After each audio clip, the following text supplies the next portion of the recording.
All right, can everybody hear me? Yes. All right. Armand, do you want to start us off? Hey, yes. Hey, everyone. I'm Armand Lloyd. I'm from Birmingham, Alabama.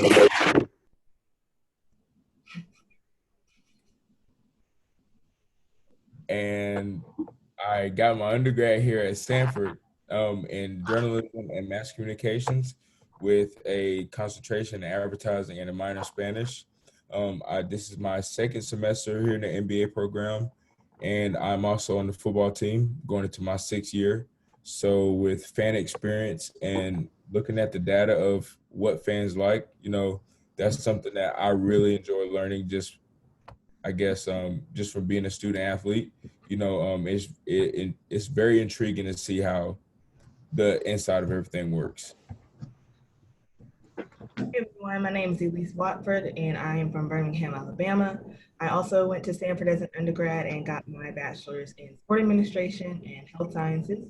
This is also my second semester here in the business school, and I am an admissions counselor here for Stanford as well.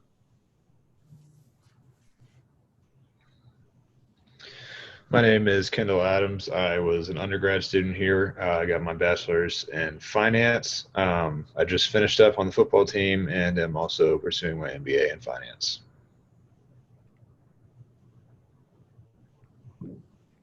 Hey, and my name is Sam Fleming. Excuse me.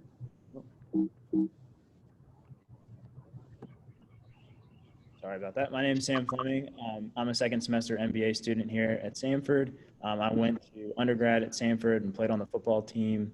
And now I'm the director of football operations for our football team here. And so I'm excited to continue to learn about sports business and sports management, and excited to present about the Raiders today. All right, so a little bit of why we chose the Raiders and Allegiant Stadium. Several things. One, the Raiders have a really rich history in the NFL. They've won multiple Super Bowls, which few teams in the NFL have been able to accomplish. They have a really passionate fan base that is known to be a blue-collar, hard-nosed, passionate fans that love their team very much. And unlike most teams, they've moved multiple times. So when you think the Raiders, you instantly think of what their identity is, and most of the time that's strongly connected to one city. Think about franchises like the Steelers and the Cowboys. You never see them or think of them leaving Pittsburgh or Dallas. Well, this is not the case with the Raiders. They've moved actually to 3 different cities, their most current being Las Vegas, and that's one of the reasons why we decided to study. Usually teams don't leave when they're so successful and have such a good history. And then the second thing with Allegiant Stadium, because they just moved, we felt like this was a good stadium to study because it's a state-of-the-art facility that due to COVID has not been able to be fully utilized. And so the 2021 season, really the first season of fans at Allegiant Stadium will be able to access all these great amenities that the stadium offers that we'll talk about later in the PowerPoint.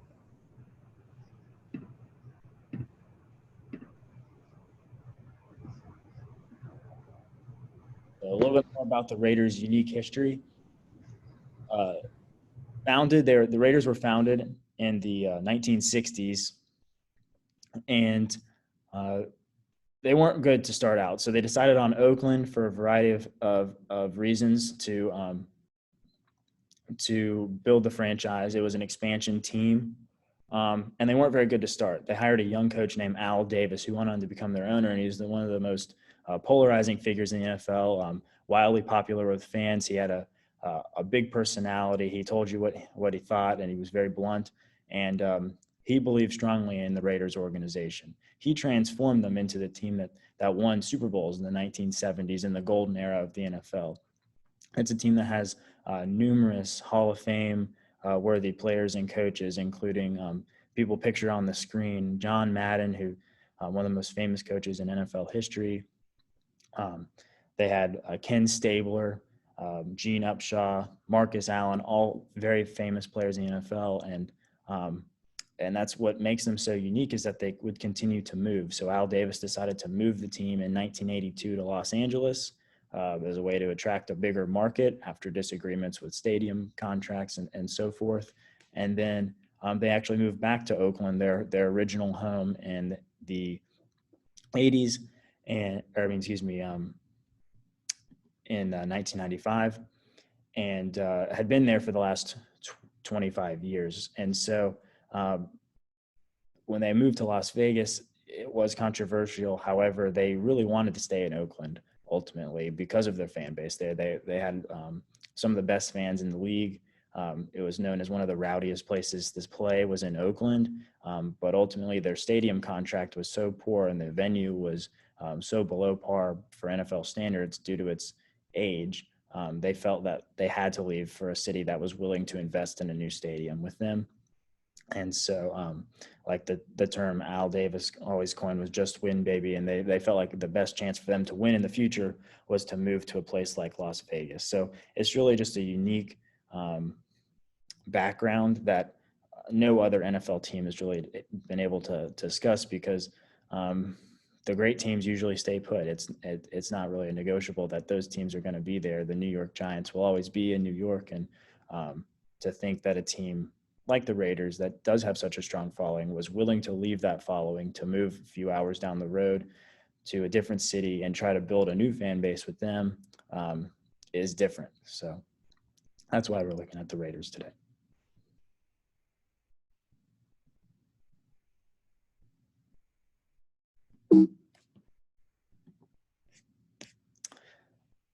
So like we touched on, the move to Las Vegas was for a variety of factors. Mainly, though, the main thing was the stadium. So they felt there was a huge financial benefit to move to Las Vegas. They had almost a dilapidated type stadium at the Oakland Coliseum, and they felt like a move to Allegiant Stadium would set them up well in the future.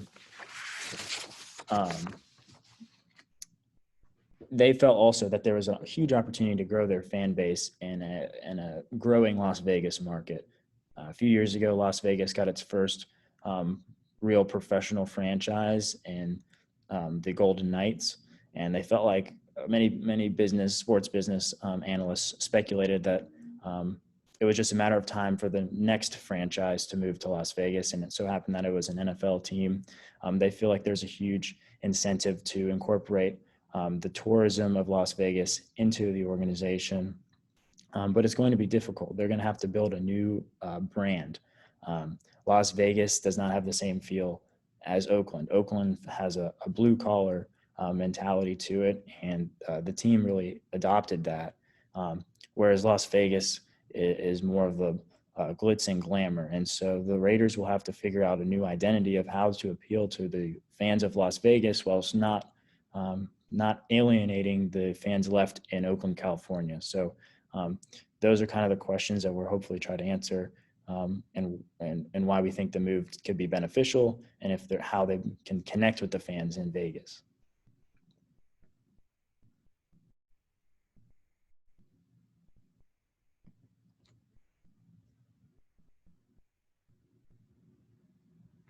So here we have a physical or visual representation of the Allegiant Stadium. As you can see, it's pretty big and really nice. And actually, some people will say that it's been modeled after a luxury vehicle. Like Sam was saying that they went from the old dilapidated stadium to this right here, which is nearly a $2 billion stadium, so it's definitely an upgrade, and it's going to take some getting used to, and also like Sam said, they went from the blue collar old stadium to this, which has to kind of be synonymous with the glitz and glamour to match Las Vegas, so I think that's going to be it's going to take some strategizing, but I think that's going to be I think it's going to be really beneficial for them and the direction that sports is going, especially with when it comes to gaming. So it's Las Vegas. Vegas. Another point that about the stadium is that basically the outside of it, people have already been like comparing it to the Death Star. I don't know if you guys know that it is a Star Wars reference. So I thought that was pretty cool, and definitely you can see how much money it took to you know build something of this nature and put as much effort as they did and to make it look like this and the technology as well. So I thought that was pretty cool. Just kind of to build on how they're trying to build their new brand in Las Vegas. If you'll notice in the picture, you can see that they put this thing quite literally in the heart of Las Vegas. You can see in the background the most recognizable casinos in the world. You have Caesar's Palace, MGM, and the Bellagio, all within a few minutes walk. They went out of their way to try to get such a good location and worked with the city as because they had to tear down a whole bunch of stuff and really rebuild the infrastructure in that area around it. But it should pay dividends. Is not only will it be Las Vegas Raiders fans that are attending games. Somebody's in Las Vegas on a Sunday night and there's a game going on. They just walk down the street and buy a ticket, spend a ton of money, all their earnings from that day inside the stadium.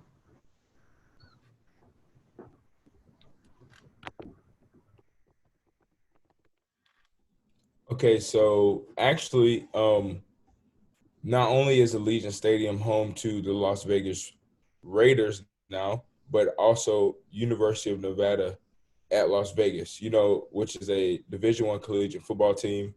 It I believe they split fields, but the place is big enough. It even has two different fields.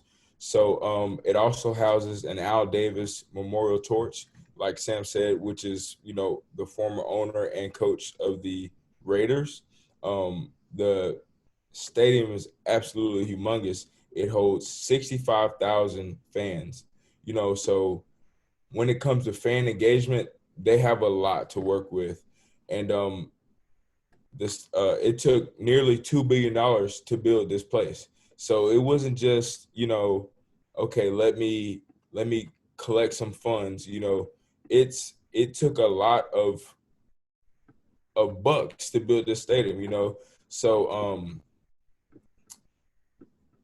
yeah, and actually, it even houses 75,000 square foot of video boards to keep the fans engaged, so they can see everything from maybe the nosebleed seats may not be the best seats, So you got these huge video boards to where they can see from whatever seat they may be in.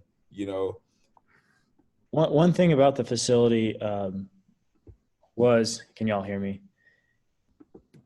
One thing about the facility that when they were creating this and knew the move was going to happen was that it needed to, in a city that has such grand like casinos, like Kendall was saying, like it needed to look the part, and it really does. And so it's such an upgrade over the Oakland Coliseum, which routinely flooded, was known as one of the lower level fan experiences from a technology standpoint. It didn't have great connectivity. And as you'll learn here in the next few slides, this stadium really has great technological advances.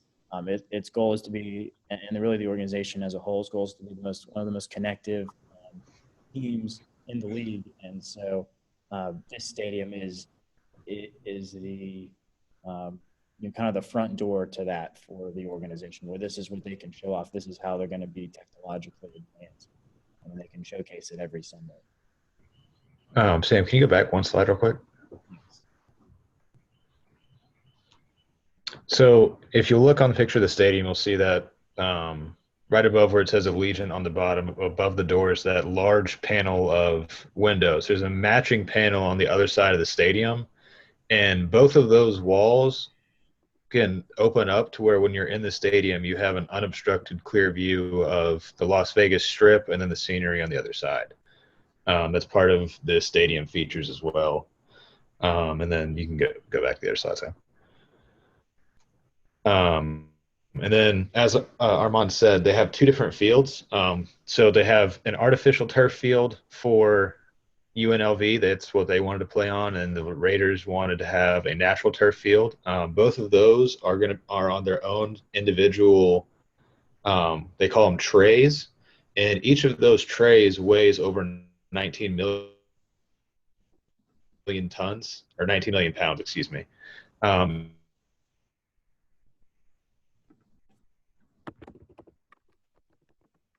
And are operated by several 160 wheels on each tray that are powered by about 75 high-powered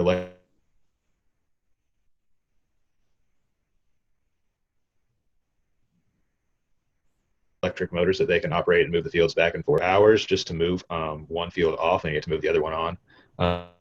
So that's a pretty cool way that they in one facility. And something else really interesting about the stadium, is I know we have all this cool climate control technology, but this is a little bit different. So it kind of the construction they made with making the stadium, like I said, it's climate control. Basically, they want it to be this kind of climate control. They want it to be where the players aren't affected, that the huge capacity of the stadium, no one overheats. So they actually have these, I don't know exactly what they're called, but basically cylinders, similar to, I guess, near the Wi-Fi ports, that actually help aerate the entire place, And actually, while this place was in construction, I believe they were saying that it created over 6,000 permanent jobs in Nevada, for just through building this thing. So they not only made a great move for, financially, but also for the community.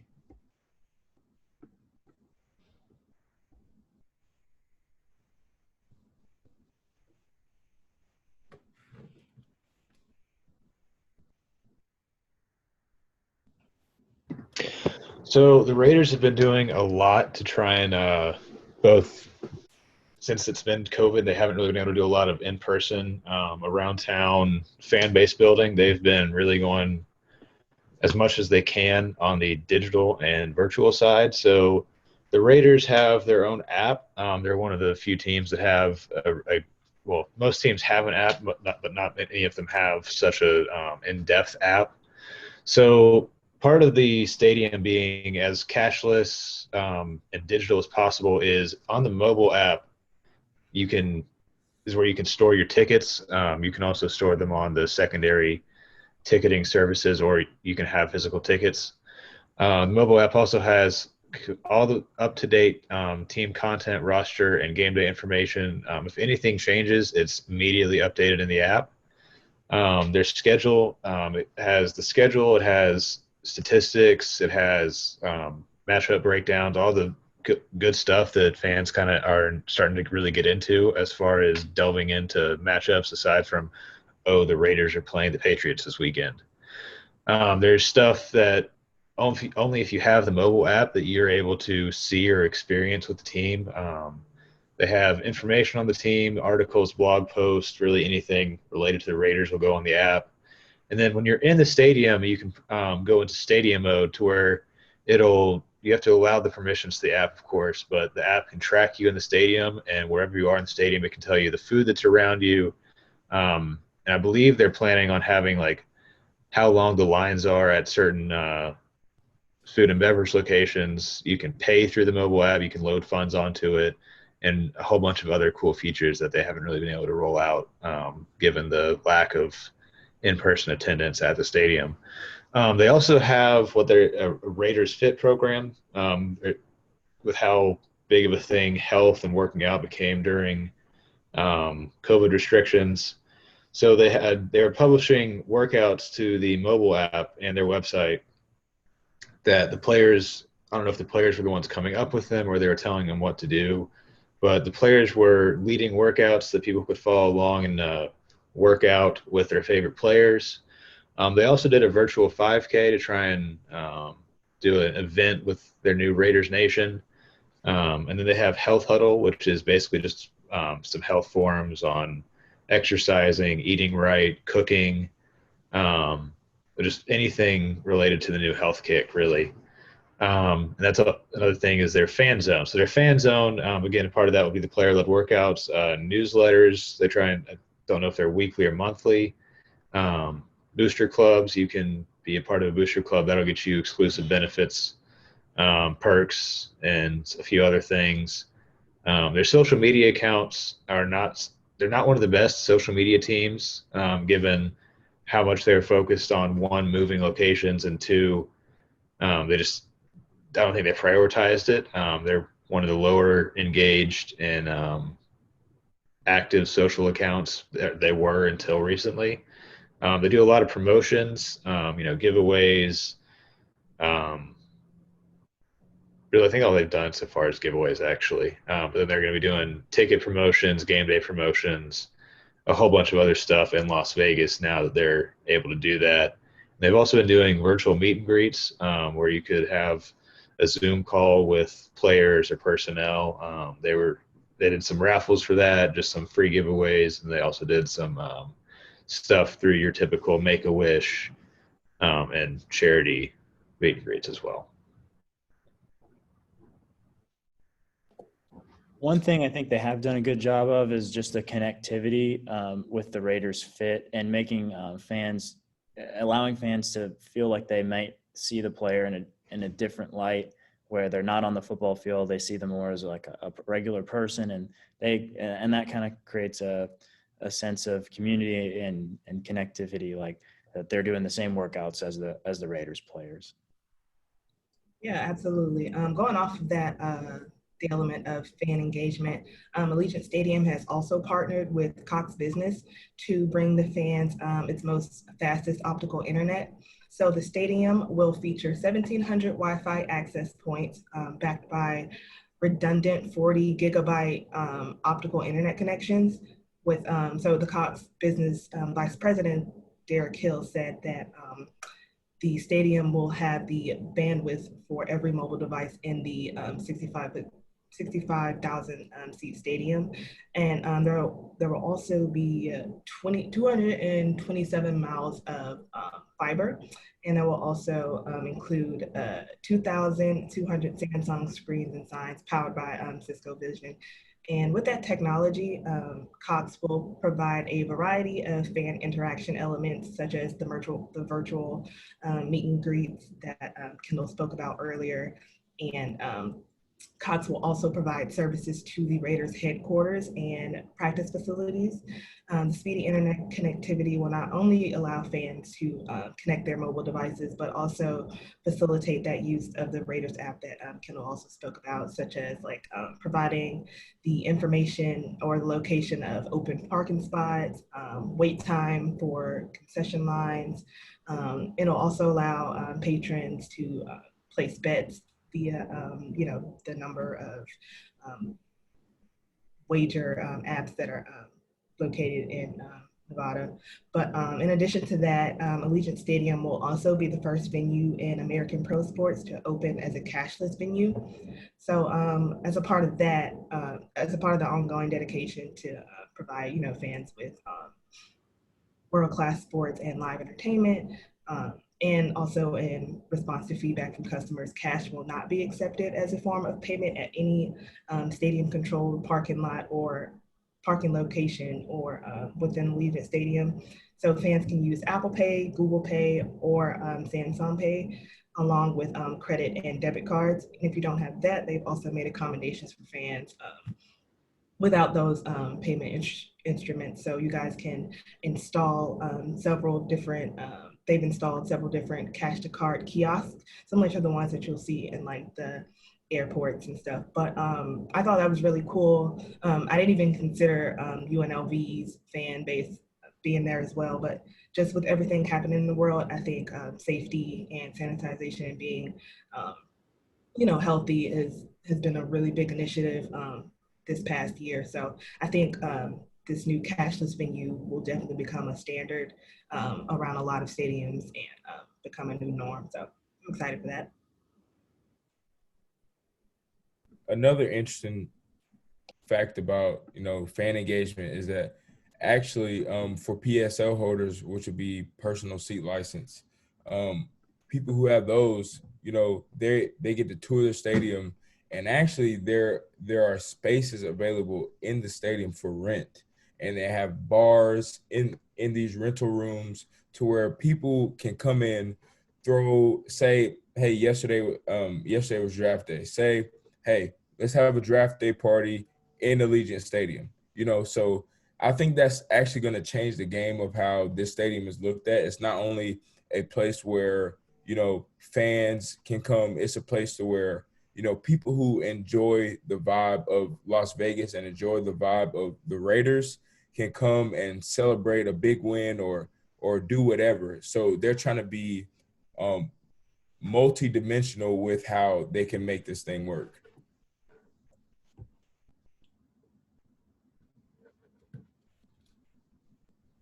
So they've done a lot of stuff to engage with the community in Las Vegas to try and kickstart their new fan base and growing presence in the area.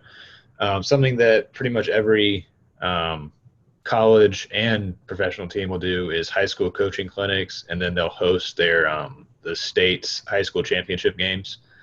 They've hosted not only football but a few other sports as well. And they've done a lot of work in Las Vegas. As Las Vegas has a slight homeless issue, they've done a lot with local homeless shelters for meals, donations, and just to help out at that area. They've also done a lot with veterans as well in the area.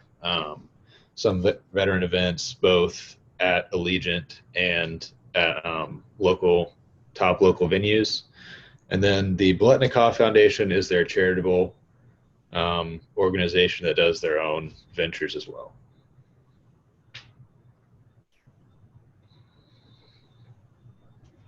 I'm going to talk a little bit about one of the main reasons or people saw why someone would move to Las Vegas, and that's the sports betting part of it, or betting in general.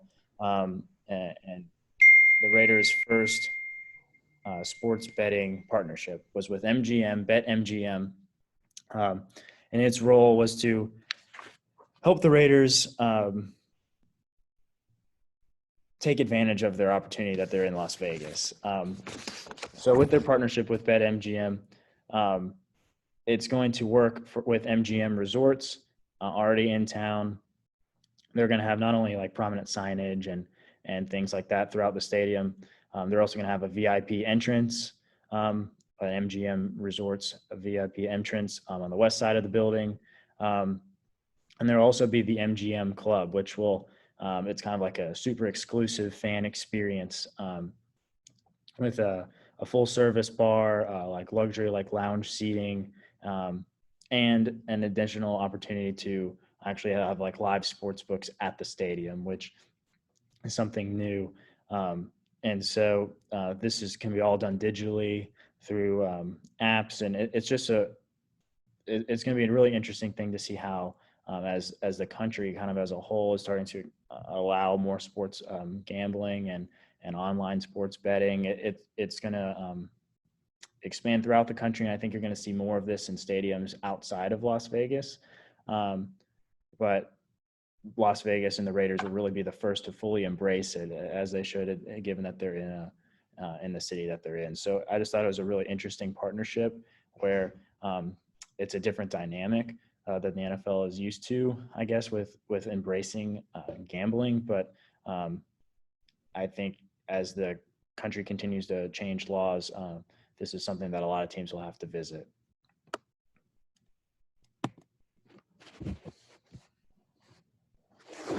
So as far as digital partnerships, these are two of the big ones. DraftKings is a digital sports book, and they actually just signed a deal with the Raiders team to become their official sports book.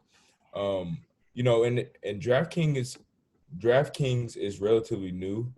And honestly, in some places, like, just like Sam was saying, it's still illegal to make these sports bets. So I think that's something that's going to come around to more teams across the United States. And also here we have Twitch. And so Twitch is has taken over social media by storm. It is one of the biggest esports streaming web services there is, besides, I really can't think of another one. But so actually, Allegiant Stadium is going to have a Twitch lounge. So a part of this Twitch lounge is going to have, of course, a bar, television, and they're also going to have games. So they're trying to really push this e-gaming and esports agenda that is really gaining a lot of steam. So I think that's something that other stadiums are also going to look at, and I think it was a good move by the Raiders and Allegiant Stadium. They're kind of looking quickly at things the Raiders and Allegiant Stadium need to improve. It's going to be interesting because this stadium has never hosted fans, so it's hard to totally address all their issues because they haven't had that many issues come up from a fan perspective in the stadium. However, one thing we think might happen or might need to be resolved is parking. They did spend $78 million on parking in Las Vegas, but the Strip can be really crowded and busy, and they still need additional parking. So this might become an issue in the fall of 21 when fans finally get to the stadium. And then two, the cost to go to a Raiders game is much more expensive in Las Vegas than it was in Oakland. The average price of a ticket in Oakland was $183. In Las Vegas, the average price of 2020, if not for COVID, would have been $573. That's a huge increase, and a lot of people, that will keep them from going to. A lot of people can't afford tickets at that rate, and so it'll be interesting to see how they can combat that, and maybe not with the ticket pricing, but how they can fix the transportation program if there is a need for fixing. And then lastly, just the future of Allegiant Stadium and the Raiders. I think it's really promising for Las Vegas to have a team. I think the stadium is beautiful and it's state of the art, and I think they have some really awesome technological advancements with connectivity and Wi-Fi throughout the stadium and a real mobile presence with fans. But it will be important for them to engage with the Las Vegas fans and create a strong base when just a few hours away in Oakland, they left what was a strong base of fans. So they need to try to embrace the new city, bring that strong fan base with them, and maintain what they can in Oakland, and then continue to grow in Las Vegas and really make it their home. So it'll be interesting to see over the next few years how they can adapt to the new market. And here are our sources. Well, that's going to conclude our presentation of Allegiant Stadium and the Raiders. Hope y'all enjoyed. Hope everybody learned something about either the stadium or the team. And thank you for watching. Thank you. Thank you. All right.